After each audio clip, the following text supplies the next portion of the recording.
मेरे बगल वाले फ्लैट E12 में हर समय शांति रहती थी।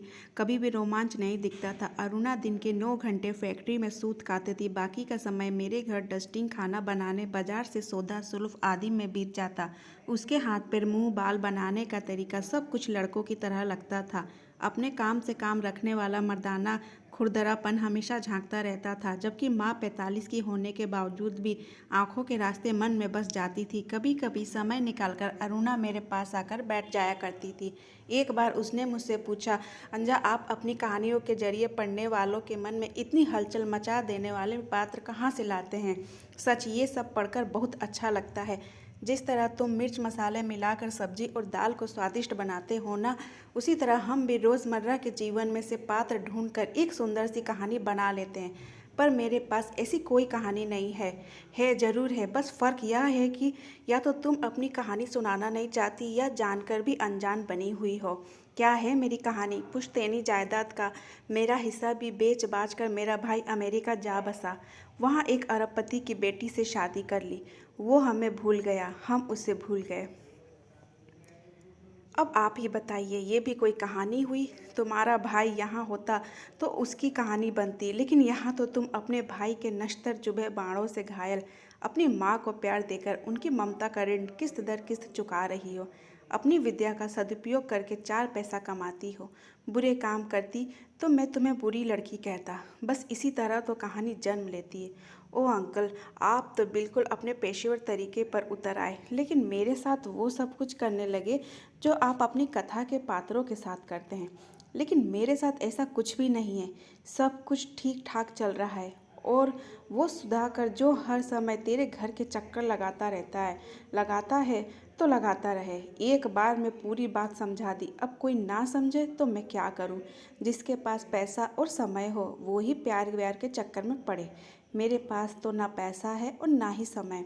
सूत काटते काटते शक्ल मुरझा गई है, उंगलियों के पोर छील गए हैं। अगर मैं लड़की बनी रही तो माँ की देखभाल कौन करेगा? उन्हीं दिनों अरुणा गंभीर रूप से बीमार हो गई। उसे अस्पताल में भर्ती करवाना पड़ा।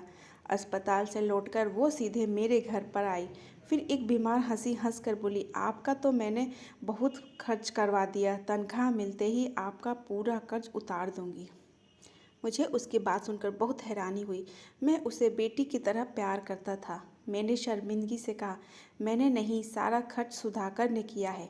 जब उसे तुम्हारी बीमारी के बारे में पता चला तो उसने मुझे एक भी पैसा खर्च करने नहीं दिया। सुनते ही अरुणा का चेहरा बदरंग हो गया। बोली, इसमें शर्मिंदगी जैसी क्या बात है? मुझे तो आपका आभार मानना चाहिए। वो तो मुझे बताएगा नहीं। आप उससे पूछकर सिर्फ इतना बता दीजिए कि मुझे सुधाकर के कितने पैसे देने हैं। ऐसा लगा जैसे उसके भीतर कुछ पिघल रहा है। मैंने जरा सख्त लहजे में कहा, कैसी लड़की है तू? अब क्रेडिट वाउचर लेकर तू सुधाकर के पैसों का भुगतान करेगी और फिर चैन की सांस लेगी? वो सिर झुकाए बैठी रही। बेटी, मैंने नहीं, प्रकृति ने तेरी कहानी का हिसाब बड़ी तेजी से लिखा है। सुधाकर को चेक देकर उन पर काली स्याही मत फैला। कहीं ऐसा ना हो तेरा व्यवहार तेजाब बनकर करुणा, दया और ममता की बेल को ही जला डाले। अरुणा के माथा पर पसीने की बूंदें उभर आई। आप ठीक कहते हैं अंकल, सुधाकर भला आदमी है, हमारी ही फैक्ट्री में काम करता है। लेकिन जिस प्रकृति की आप बात कर रहे हैं ना, उसी ने अपने निष्ठुर हाथों से सुधाकर जैसे लोगों के प्रति कृतज्ञ होने की क्षमता मुझसे छीन ली है। अरुणा रोने को आई। 2 महीने ऐसे ही बीत गए। अरुणा बहुत दिनों से मेरे पास नहीं आई। रानी से पूछने पर पता चला बीमारी के कारण वो पेंडिंग काम को निपटाने में लगी रहती है।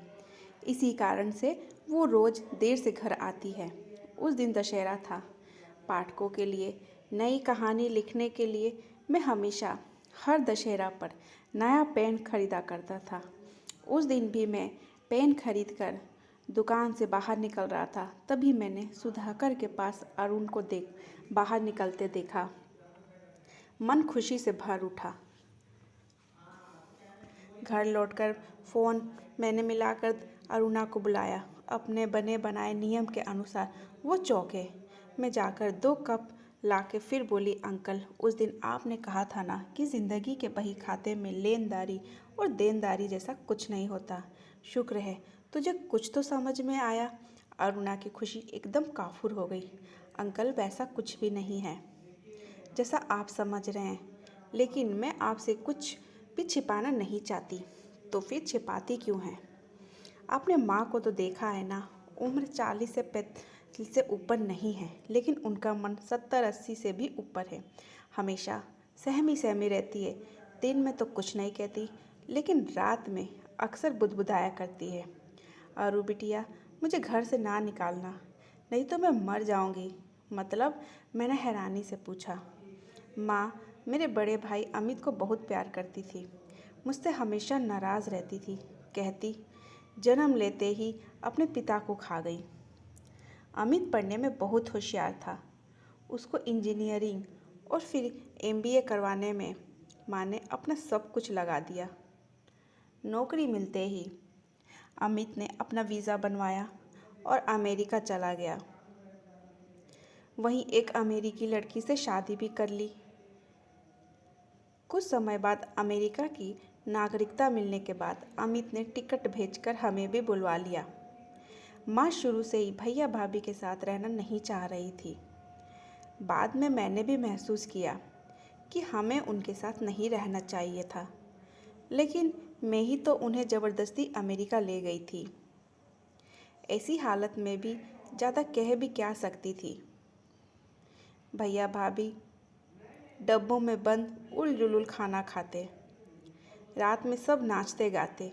हर दिन ये धामा चौकड़ी देखकर माँ को हिस्टीरिया के रोगी की तरह चक्कर आने लगते।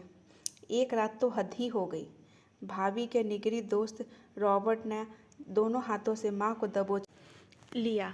6 फुट के हबशी की बाहों में माँ पर कटे पंछी की तरह छटपटा रही थी और वो बेशर्मी से हंस रहा था। मैं इस हसीना को नहीं छोड़ूंगा। कल चाहे तुम लोग मुझे फांसी पर चढ़ा देना।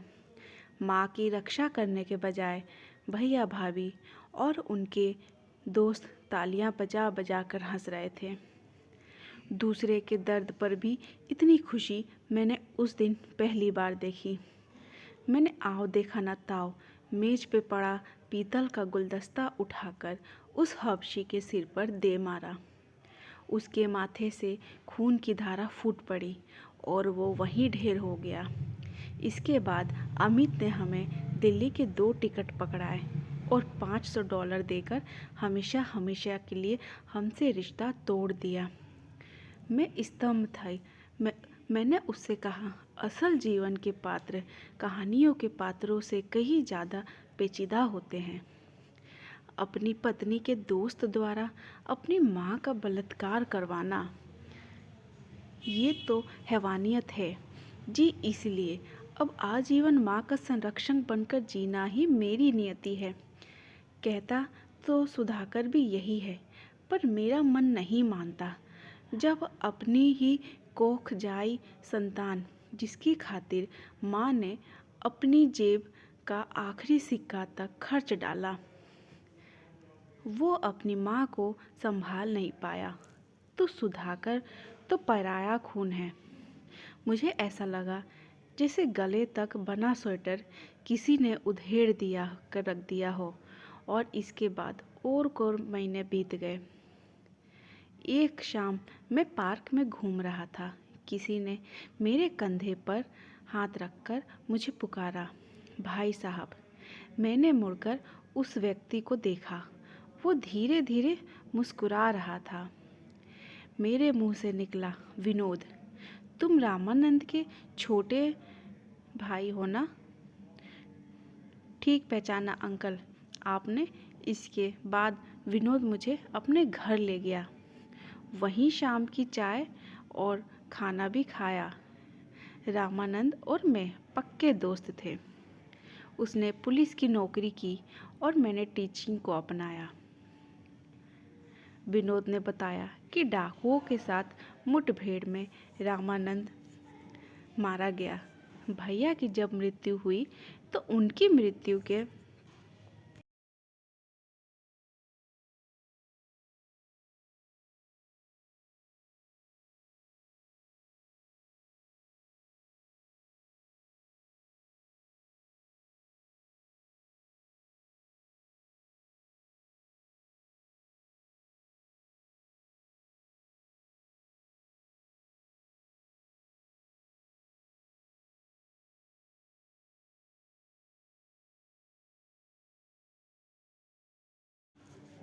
2 साल बाद भाभी भी चल बसी। तब उनके दोनों बेटों की जिम्मेदारी मुझ पर आ गई। तब तक मेरी उम्र 50 साल हो गई, लेकिन अपनी शादी ब्याह की तरफ सोचने की फुर्सत ही नहीं मिली। उन्होंने लंदन में 3 साल तक काम किया। बढ़िया नौकरी थी, 10,000 पाउंड मासिक। रहना खाना कार वगैरह सब खर्च कंपनी उठाती थी।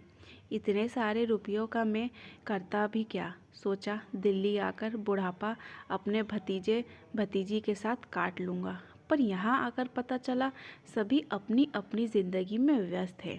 मेरे लिए किसी के पास समय नहीं है। यहाँ कोई काम शुरू किया, अब कमा कर क्या करूँगा भाई साहब। जितनी राशि बैंक में पड़ी है उसके ब्याज से ही मेरा खर्च निकल आता है। मेरी दिली तमन्ना है कि मरने के बाद मेरी संपत्ति को दान में दे दिया जाए। मेरी बात मानोगे? बिल्कुल ज़िंदगी के हर मसले पर 100% मानूंगा। अगले दिन मैं अरुणा के घर गया। रानी मिली। अरुणा फैक्ट्री गई हुई थी। मैंने कहा, देखो बहन, मेरी उम्र 73 वर्ष है। आज हूँ कल ना भी हूँ। उम्र का लिहाज करते हुए एक बात कह रहा हूँ। कहिए, आपने कभी अरुणा की शादी के बारे में सोचा है? मगर वो मेरी सुनती कहाँ है। उसे आपकी हर समय चिंता रहती है। कहती है अगर मैंने शादी कर ली तो माँ का क्या होगा। रानी चुप रही। मैंने पूछा, वैसे आपको सुधाकर कैसा लगा? बहुत अच्छा लड़का है, मतलब अरुणा के लायक। जी बिल्कुल। अरुणा अपनी गृहस्थी बसाए उसके लिए एक त्याग कर सकती है। इस काम के लिए मैं अपनी जान तक दे सकती हूँ। कल मेरे साथ कचहरी चलिएगा। वादा करिए, जो मैं कहूँ करिएगा, वरना अरुणा जिंदगी भर कुंवारी रह जाएगी। रानी ने पूरे विश्वास के साथ कहा, वादा। उस दिन शाम को मैंने विनोद को फ़ोन पर कहा कि वो दोपहर में कुल श्रेष्ठ वकील के चेंबर में आकर मुझसे मिले। वादे के मुताबिक विनोद चेंबर में पहुंचा तो मैंने उसके सामने सिविल मैरिज का प्रार्थना पत्र रख दिया और कहा, इस पर साइन करो। किसकी शादी करवा रहे हैं? तुम्हारी। किसके साथ? मैंने रानी की तरफ उंगली उठाते हुए कहा। रानी के साथ। प्रार्थना पत्र पर मैंने इसके हस्ताक्षर भी ले लिए हैं। ये आपका हुक्म है? हाँ। तुमने ही तो कहा था कि मैं जो कहूँगा तुम मानोगे। अरुणा को इस सब की कानो कान खबर नहीं हुई। विनोद और रानी 1 महीने बाद विधिवत पति पत्नी बन गए। मैंने रानी से कहा, तुम अपने फ्लैट 12 जाओगी और विनोद तुम यहाँ से सीधे अपने घर जाओगे। मैंने सब तय कर रखा है। 3 दिन बाद हमें यानी तुम दोनों को अरुणा का कन्यादान करना है। विदाई के समय मैंने अरुणा को गले लगाते हुए कहा, तुम तो कहती थी कि तुम्हारे लिए बनाने वाले ने कोई कहानी नहीं बनाई। अब बताओ कहानी बनी कि नहीं? अरुणा हाँ में सिर हिलाते हुए हंस दी।